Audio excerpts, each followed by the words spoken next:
Fala pessoal, nós já estudamos no curso medula espinal, tronco cefálico, cerebelo e nervos cranianos. Nessas aulas nós falamos de alguns tratos que a gente chamava de lemniscos, você lembra?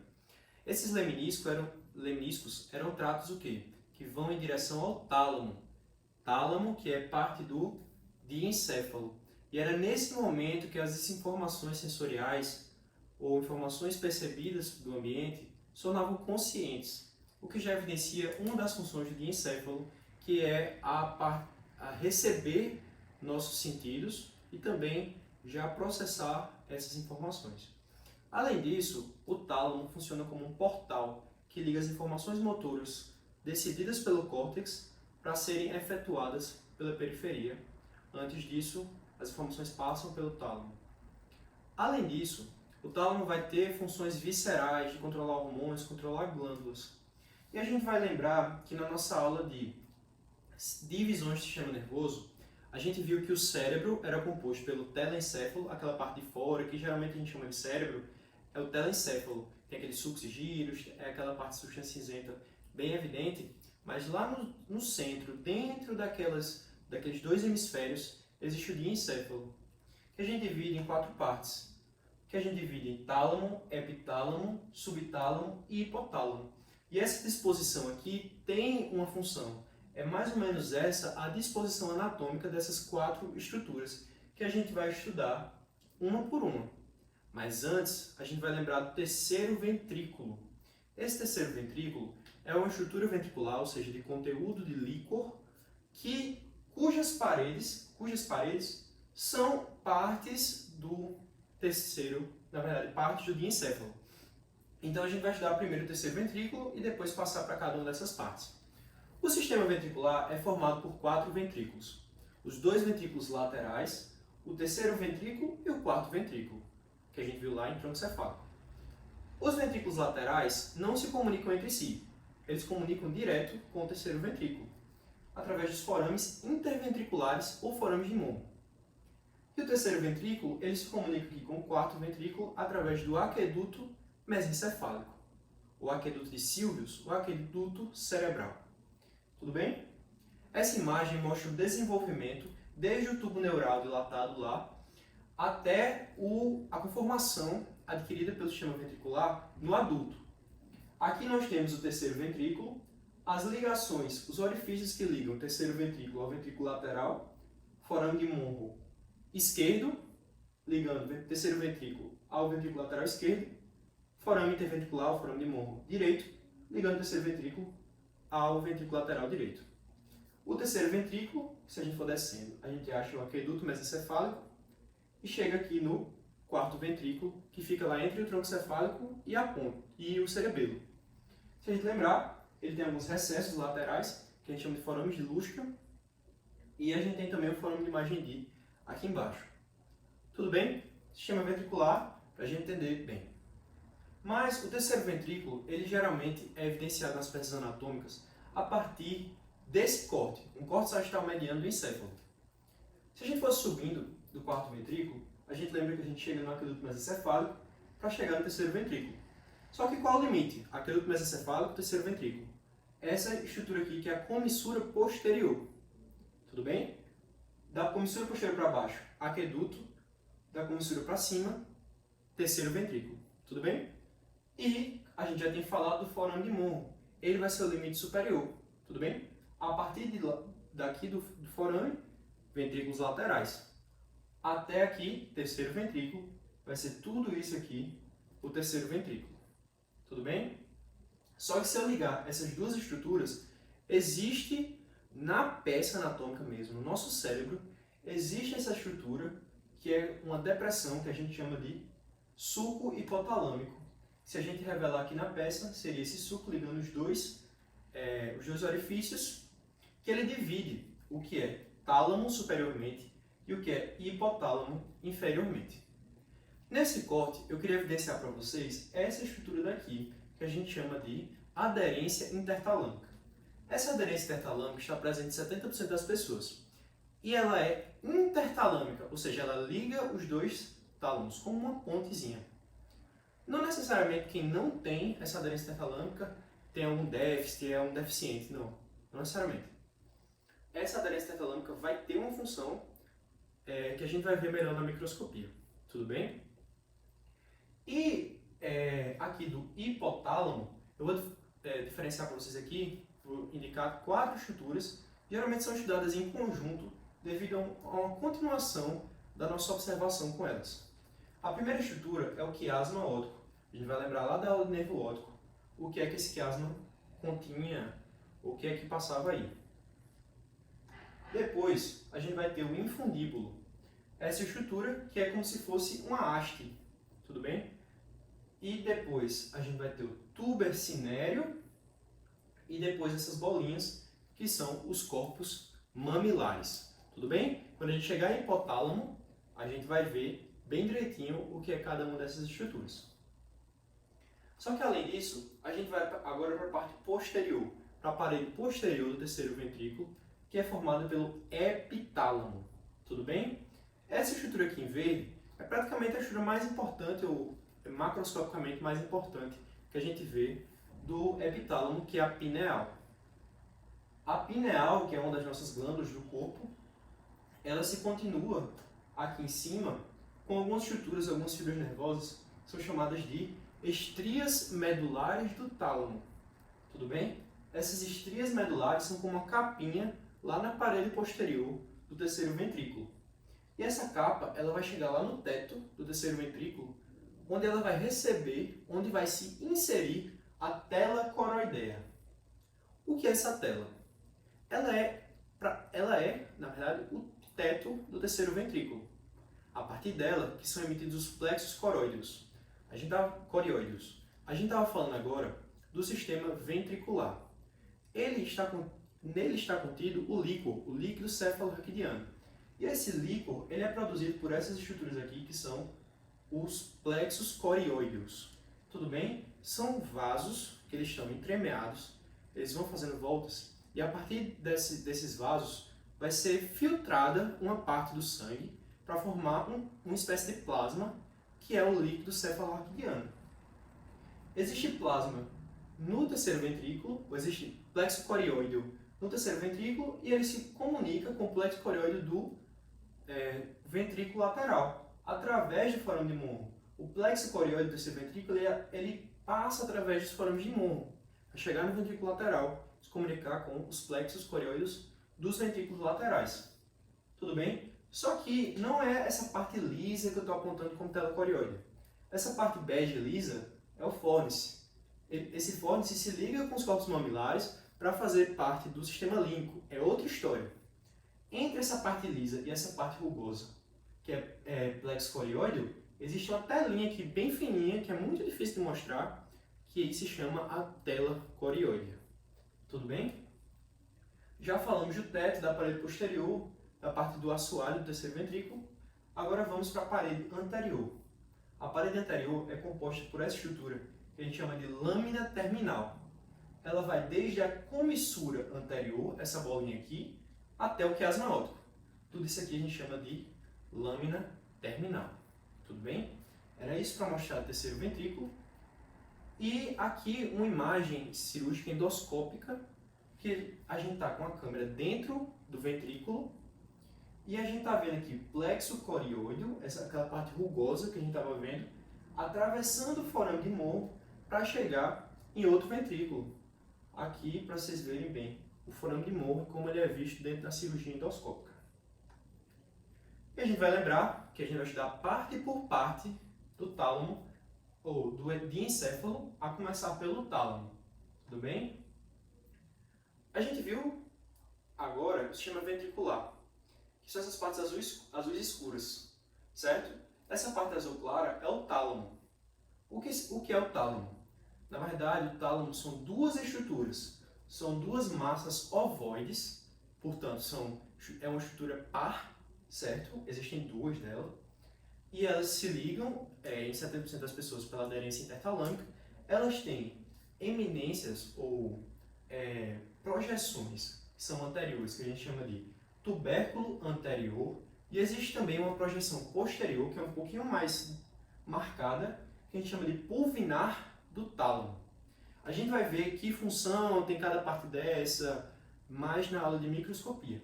Mas vamos entender agora que elas existem. Tudo bem? Aqui para mostrar uma visão de cima dos dois tálamos se ligando pela aderência intertalâmica em 70% das pessoas. E aqui a gente vai mostrar de novo o pulvinar do tálamo. Isso aqui é uma visão posterior do tronco cefálico e do diencéfalo. Aqui a gente vê os dois pulvinares do tálamo, aqui é a glândula pineal. E se vocês lembrarem, existem essas duas estruturas aqui que são os corpos geniculados, que se ligavam com os colículos lá do mesencéfalo. Os corpos geniculados, que existe um medial e existe um lateral. Isso comunica com o superior e com o inferior, mas vamos entender qual se comunica com qual. Eu fiz um esquema aqui para vocês, para ficar bem na cabeça de vocês mesmo. O que acontece? Os corpos geniculados também são chamados de metatálamo por alguns autores. Eles são parte do tálamo, mas existem alguns autores que criam essa denominação específica para eles. Mas vamos dizer que eles são parte do tálamo. Tudo bem? Se vocês lembrarem, lá na via óptica, o estímulo chegava na retina, fazia duas sinapses, saía como células ganglionares formando nervo óptico, partes das fibras nasais cruzavam no quiasma óptico e chegavam como trato óptico lá no corpo geniculado lateral. No corpo geniculado lateral, parte das fibras fazia sinapse, ia para trás com radiação óptica e outra parte descia para o colículo superior, certo? Então, pelo braço do colículo superior, as fibras chegavam aqui no colículo superior a partir do corpo geniculado lateral. Então, esse vai estar associado à visão.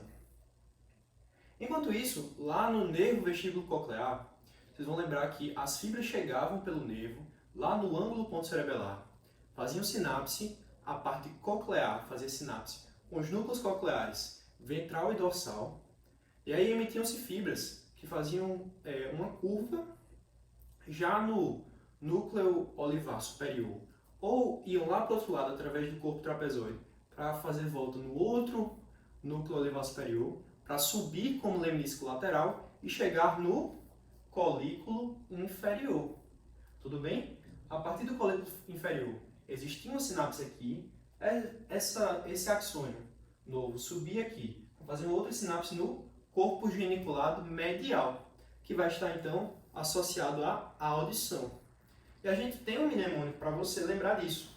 Lucas já falou até na aula de mesencéfalo, que é o sol e ímã. Sol, a gente vai lembrar de colículo superior, olho e corpo geniculado lateral, formando então o acrônimo do sol.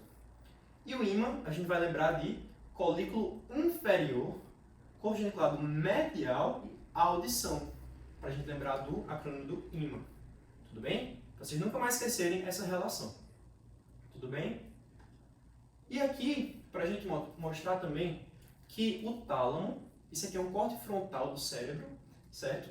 Os tálamos, eles estão aqui, o terceiro ventrículo está aqui, é uma estrutura mediana, tudo bem?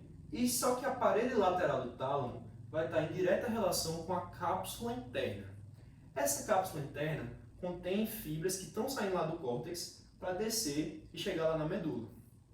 E essa cápsula interna contém lá o trato córtico-espinhal, que a gente viu que é um dos tratos mais importantes do nosso organismo. E para a gente mostrar novamente, aqui o tálamo, que vai estar limitado aqui pelo sulco hipotalâmico. Tudo bem? Agora vamos falar do hipotálamo, que estava abaixo do sulco hipotalâmico. Tudo bem? Lembrar que sistema ventricular aqui em azul escuro, aqui essa parte mais clara, tálamo, e aqui embaixo vocês viram que surgiram alguns núcleos aqui que não tinham na outra imagem. Esses núcleos são núcleos do hipotálamo. Cada núcleozinho desse tem uma função. Então o hipotálamo, que você via aqui essa imagem, dizia que era muito, muito pequeno, podia ser até pouco significante, ele é cheio de núcleos. Cada núcleozinho desse vai ter uma função específica visceral que vai estar associada ao controle de algum hormônio. Então o hipotálamo é extremamente importante. O hipotálamo ele se relaciona com a hipófise, através do que a gente chama de eixo hipotálamo-hipófise. Esse infundíbulo aqui ele é cheio de nervos cheio de axônios e cheio de vasos. Vasos que transmitem informações, ou seja, através de hormônios. Então, o hipotálamo e hipófise se relacionam através da sinapse e também através de hormônios que vão ocorrer através de estruturas vasculares. Então, o que acontece? Lá naqueles núcleos que a gente viu, cada pontilhadinho daquele, ele vai emitir fibras ou emitir vasos daqui, da região do tuber cinério, que é essa região daqui, que ela começa a se afunilar. A parte que se afunila, forma esse triângulozinho, a gente chama de eminência mediana do tuber cinério. E aí, quando ele se afunila, esse triângulozinho, e vira uma haste, a gente chama de infundíbulo. E a parte do infundíbulo que se liga com a hipófise, a gente chama de processo infundibular. Vai se ligar com a porção posterior da hipófise, com a neurohipófise. Tudo bem? E aqui, para a gente falar um pouquinho da hipófise, a hipófise ela repousa sobre um leito ósseo, que a gente chama de célula turca, que a gente vê lá quando a gente estuda o osso esfenoide, lá na osteologia do crânio. Então ela repousa nessa célula turca, e essa estrutura amarela aqui é dura mater. A dura mater faz uma voltinha ao redor da hipófise, que a gente chama de diafragma da célula, a célula turca, né? Diafragma da célula. A única coisa que atravessa o diafragma da célula é o infundíbulo para chegar e fazer sinapse na neurohipófise, no lobo posterior da hipófise. E aí o que acontece? Na hora que você vai dissecar o crânio, que você vai fazer a extração do encéfalo, quando você levanta o lobo frontal, levanta essa parte aqui, lembra que tem uma estrutura dura mater aqui segurando? Quando eu levanto isso, esse infundíbulo tensiona e pode ser que rompa. Então é muito difícil você conseguir extrair o encéfalo e você conseguir preservar a hipófise. Você tem que ter muito cuidado, fazer um corte logo na diafragma da célula antes de levantar muito. Então, geralmente, nas peças você não vai ver a hipófise, você vai ver só o infundíbulo lá partido. Tudo bem? Para a gente mostrar aqui, lembra que a gente tinha falado de corpos mamilares? Os corpos mamilares estão aqui nessa visão anterior do tronco cefálico, a visão do cerebelo aqui, o telencéfalo, e aqui o diencéfalo, na parte do hipotálamo. A gente vê aqui os corpos mamilares, vê aqui o infundíbulo e vê aqui o quiasma óptico. Vê aqui os nervos ópticos, vê aqui os tratos ópticos e aqui o quiasma. Lembrar que o quiasma é o momento do cruzamento das fibras da retina nasal. As células ganglionares da parte nasal da retina vão cruzar aqui no quiasma óptico. Lembrar que os corpos mamilares são relacionados ao sistema límbico, das emoções, tem relação com fornes, circuito de papéis, que a gente vai ver em uma aula separada do curso. E aqui mostrando também que aqui foi representado o infundíbulo partido, sem a hipófise. Tudo bem? Como geralmente a gente vê nas peças.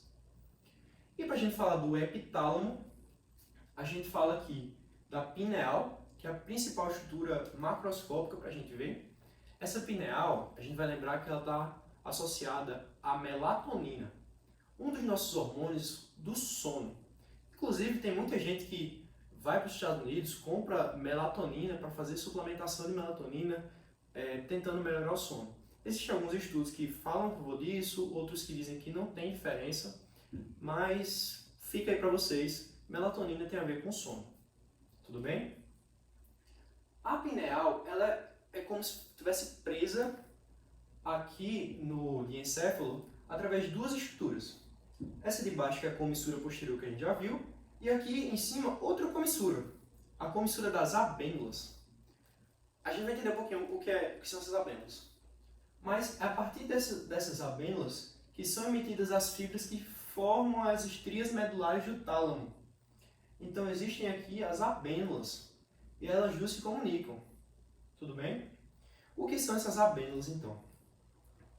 É estipulado que essas abênulas estão associadas ao nosso sistema neurotransmissor monoaminérgico.